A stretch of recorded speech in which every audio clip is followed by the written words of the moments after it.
Welcome back to What's Matter. In earlier videos, we talked about how to air seal your house from the attic or how to air seal your house from the crawl space or the basement. Well, today we're going to be talking about how to make your windows more energy efficient, how to air seal those by caulking around the edges of them and being able to use this stuff called some backer rod to seal up those cracks where the two sashes meet along the bottom of the window. Stuff that you can do yourself. So when you want to think about making your windows more energy efficient, first place you want to start is with air sealing of those windows. And we're going to take caulk and check around the edges. So where the frame meets the casement of the window, down the sides, across the bottom, across the top. You're going to get a good high quality silicone caulk that's paintable. You're going to use that caulk gun, you're going to run it right down that edge, all right? With the caulk, you got to keep a nice even pressure on the caulk gun and move it slow so you're pushing it out. And then when it stops coming out, you re-put the pressure on there and you keep coming down through there, all right? And then you're going to come back after you do that. You're going to have yourself a wet sponge handy. You're going to get your finger on that wet sponge. You're going to run it down through there and smooth it, all right? That's the easiest way to do it. This is your old standard, old cheapo caulk gun right here, y'all. And I've loaded the caulk in. This is pushed against the back of it. It's got a little release right here. You push that against the back of the tube. And as you squeeze the handle, it makes that plunger push the caulk out. And as you push it, it pushes the plunger, and then you'll feel it. You won't have any pressure. Then you'll let go of it. It'll put the pressure back on it. And you'll squeeze it again. That's the way the caulk. It's the plunger's pushing the caulk out. But nice even pressure. Now, we've done the edges. Now we move to the window itself. You're going to check between where the two sashes are at, across the bottom, down the sides, and across the top. We obviously can't caulk those spots. If we do, we can't get the windows open. So we're going to use something called backer rod is what we recommend people use. Now this stuff comes in several different sizes, and it'll even say on the bag, this one says for small cracks or small gaps. There's one for medium gaps and one for large gaps. Makes it real easy for you. But this one, it's just got a small crack here. Now, larger cracks, I may see cobwebs there, and I may see a spider web, right? And that's where the air is moving through. It really identifies that spot, so I'll know that's where we'll put backer rod for sure. But a lot of times, see, it's just got that little bit of play in it. If I'll take that backer rod, and this stuff is small enough, I just put it right in that crack. Then I would come along, and the neat thing about this stuff is that if I stretch it, it pops right off. I don't even have to cut it, all right? And I can roll it down in there. Okay, great. Now that's filled that crack. Now I'd come over here to this next spot, and I'd do the same, and I'd do the same. And that would fill that up. And when you step back, you don't even really see that material in there. And that's gonna make our air seal for us. Now that you've gone around the edges of the window and you've checked where the sashes are and everything, you've got all your air leaks slowed down as much as you can. Now it's time to start thinking about the heat gain and heat loss through this window. Okay.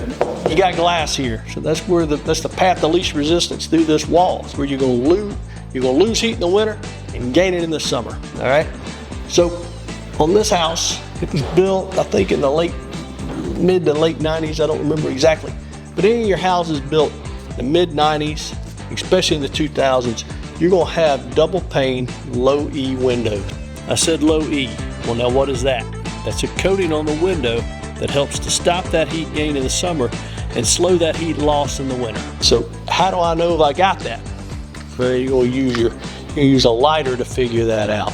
Now I don't want to put it right against the glass, but I'm going to take the lighter, I'm going to get me a flame going, and I'm going to position myself to see how many reflections do I see. If I stand right here, I can already see 2 reflections, which is telling me I got 2 panes of glass.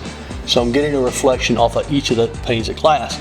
If I got low E coating, I'm going to see, ooh, I see 3 on that one. So I've got a low E coating on this glass. We notice that this window has a low E coating on it, but let's say that it didn't, and you were contemplating whether you wanted to add tint to this window. Well, this one is a west-facing window. West-facing windows and south-facing windows could add that tint to them. Now, it's not one of those do-it-yourself kind of things, though, because if you get it wrong, you can get it really wrong, and you're not going to be happy with yourself at all. You have bubbles in it, you have creases in it and everything else. That's something you're gonna wanna have done by a professional. If you're gonna do that, add the tint to it. Now it's most effective, it's on the very outside, but that's also where it's gonna get worn the most. It's gonna be the least durable there. So what our recommendation is, if you absolutely have to add that tint to it, and we're gonna talk about some more low-cost ways to stop that heat gain and heat loss here in a minute. But if you have to have the tint, put it on the inside of the glass. It's not as effective, but over the long haul, it's more durable. And your cost benefit analysis there, if you run it, if you have it on the inside, it's gonna be better for you than it is on the outside. We talked about adding the tint, but the less expensive option here, instead of adding the tint, would be to just put some heavy curtains, blinds, drapes, however you want to term it, that completely covers this window. So as the sun is shining in here in the late afternoons, we said this was a west-facing window, I would come over here and I would close those curtains, I would close those blinds. And they've got the mini blinds on this, but that's not going to do a whole lot to stop that heat gain. If I can get it, I want my curtains and blinds to actually extend beyond this window frame across the top and go all, and in this case, if we could get them to go all the way to the floor, I'd want them to. Then I could close those up, and that's going to stop that sun from shining in. That's where I get a lot of that heat gain. And then in the winter, it's going to cover it up at nighttime and slow down a lot of my heat loss.